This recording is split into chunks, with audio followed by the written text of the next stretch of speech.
Saudara-saudari terkasih, apakah saudara sudah memulai hari ini dengan penuh sukacita dan punya niat untuk berbuat baik meskipun kecil?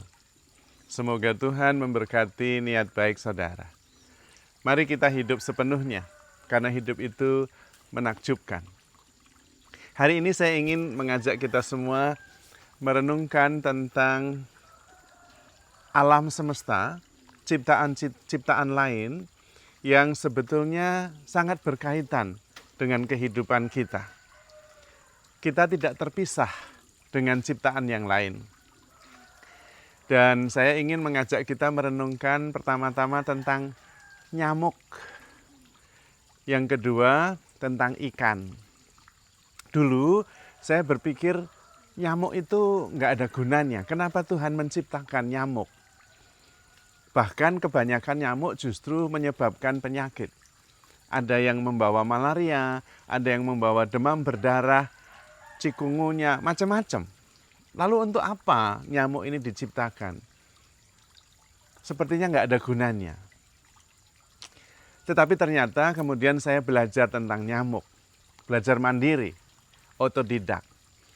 Ternyata nyamuk itu berfungsi luar biasa terhadap ekosistem kita. Jentik-jentik nyamuk, larva nyamuk, itu menjadi makanan ikan, makanan burung, makanan serangga, kelelawar, dan sebagainya. Jadi menjadi rantai makanan yang sangat dibutuhkan, sangat berguna. Selain itu juga, nyamuk ternyata berfungsi juga untuk penyerbukan. Terutama bunga-bunga yang ada di daerah tambak atau kolam-kolam atau rawa-rawa. Itu bahkan ada satu jenis anggrek tertentu yang khusus spesifik penyerbukannya hanya oleh nyamuk. Dan ternyata nyamuk itu tidak semuanya menggigit manusia. Ternyata saya juga baru tahu makanan nyamuk itu bukan darah. Makanan nyamuk itu polen, nektar, atau sari-sari bunga. Itu makanan mereka, jantan dan betina. Hanya yang betina itu memang untuk menjaga protein bagi bayi-bayi nyamuk yang ada di dalam telur-telur nyamuk yang ada di dalam perutnya, itu membutuhkan protein dari darah. Tapi itu hanya yang betina. Dan itu demi pertumbuhan generasi berikutnya dari para nyamuk itu. Maka sebetulnya kita sangat berkaitan dengan nyamuk-nyamuk ini. Bahkan kita sangat membutuhkan. Bahkan muncul di dalam benak saya, apakah nanti kalau ada nyamuk yang menggigit, saya akan membiarkan saja supaya dia bisa memberi makan kepada generasi berikutnya. Sebuah perubahan yang tadinya jengkel karena digigit nyamuk, sekarang saya menjadi lebih empatis. Karena itu hanya nyamuk betina yang menggigit.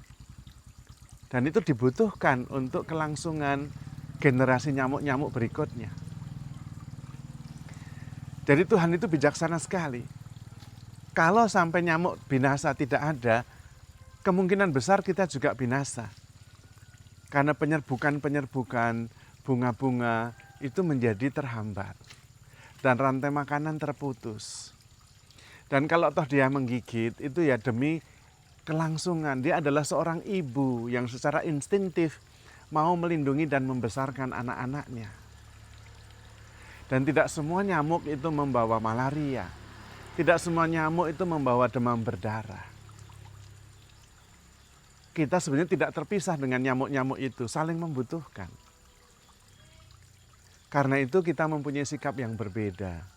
Dan di dalam diri saya muncul lebih banyak kesatuan yang lebih erat dengan ciptaan yang lain. Saya tidak terpisah dengan alam semesta ini. Karena satu pribadi, satu ciptaan itu berkaitan dengan ciptaan-ciptaan yang lain. Kita saja yang seringkali terlalu jauh dari semesta, dari alam. Yang sebetulnya kita sangat tergantung darinya. Tapi seolah-olah kita tidak membutuhkannya, maka kita perlu belajar dari alam ini. Yang kedua tentang ikan. ternyata ikan nila itu sangat luar biasa. Dia bisa berkembang biak dengan sangat cepat dan pesat dan jarang mati. Karena itu memelihara ikan nila itu gampang. Makanannya gampang, banyak daun-daunan bisa dimakan, buah-buahan bisa dimakan, dan pakan alaminya begitu banyak. Lumut juga. Tetapi tidak semua ikan seperti ikan nila. Karena ikan nila itu ketika dia mempunyai anak-anak kecil, dia sangat protektif. Sehingga ikan-ikan kecil ketika dilahirkan, dia bisa bertahan dan cepat berkembang biak. Karena selalu ada di dalam lindungan bapaknya.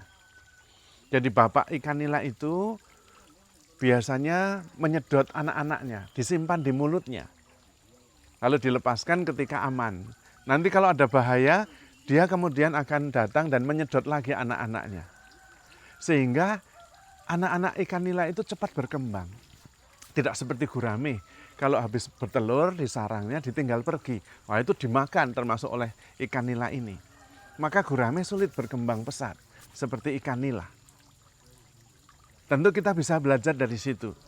Bagaimana perlindungan dari orang tua terhadap anak-anaknya itu sangat menjamin keturunan yang baik, keturunan yang sehat. Maka bapak dan ibu fokus pada membesarkan anak. Sehingga anak ini menjadi generasi yang luar biasa. Yang juga nantinya akan protektif terhadap yang lain. Tetapi memperhatikan bagaimana orang tua itu begitu menjadi awal yang baik bagi kehidupan kita. Kita tentu bisa belajar menghormati orang tua dalam arti bahwa merekalah yang mendidik kita, yang melindungi kita, yang membuat kita menjadi seperti ini. Tetapi juga membantu kita juga untuk menjadi lebih empatis terhadap para orang tua. Karena kita sama-sama. Intinya adalah bahwa tidak ada pribadi yang diciptakan untuk sendirian di dunia ini. Justru itulah kesatuan. Kita bersatu karena Tuhan menghendakinya. Dan terutama yang lebih penting adalah Tuhan itu menyelenggarakan kehidupan ini sangat bijaksana, sangat luar biasa. Tidak ada satupun ciptaan yang diciptakan tidak ada artinya.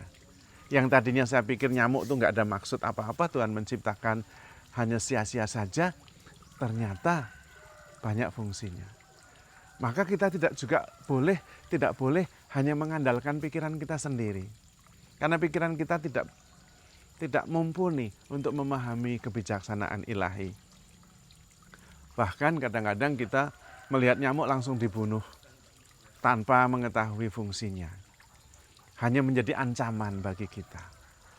Lalu kita menjadi agak jauh, bahkan ada ketakutan terhadap ciptaan yang lain karena mungkin masalah survival nanti membawa malaria, nanti membawa demam berdarah, dan sebagainya.